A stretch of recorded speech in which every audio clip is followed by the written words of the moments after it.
عنوان القصة بين الظلام والنور. في قرية صغيرة وسط الصحراء عاشت فتاة تدعى نادية.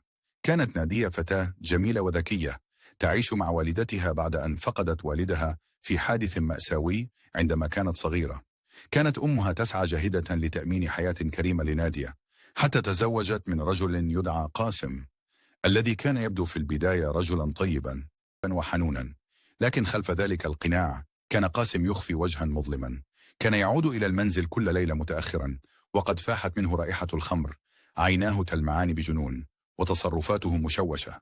كانت نادية تشعر بالخوف من وجوده، لكن لم يكن لديها مكان آخر تذهب إليه. مرت الأيام وبدأ قاسم يتجاوز كل الحدود، يتصرف معها بشكل غير لائق، يحاول الاقتراب منها رغم مقاومتها، ويستخدم قوته الجسدية لفرض إرادته عليها. كلما حاولت أن تبتعد عنه كان يهددها ويشدد قبضته عليها.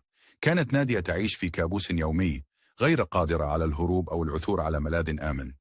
عندما لم تعد تستطيع التحمل أكثر، قررت نادية أن تخبر والدتها، ولكنها واجهت صدمة أخرى. والدتها لم تصدقها.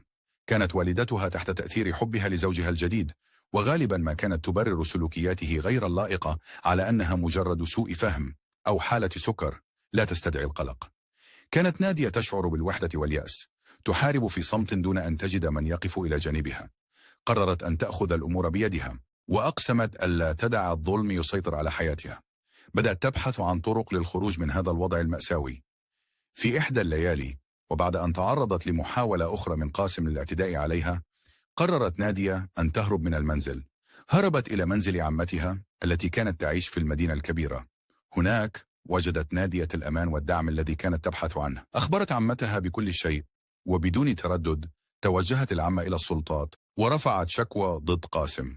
تم التحقيق في الأمر، وأظهرت الأدلة صحة رواية نادية. تم اعتقال قاسم وتقديمه للعدالة. أدركت والدة نادية أخيرا الحقيقة المرة. انتابتها مشاعر قوية من الندم والحزن بعد أن أدركت الحقيقة. كانت تشعر بالذنب العميق لأنها لم تصدق ابنتها ولم تحمها من زوجها قاسم. هذه المشاعر أثقلت قلبها، حيث أدركت أنها اختارت الوقوف بجانب رجل ظالم بدلا من دعم ابنتها، مما أدى إلى تعرض نادية لمعاناة كبيرة. كان هذا الإدراك مؤلما للغاية.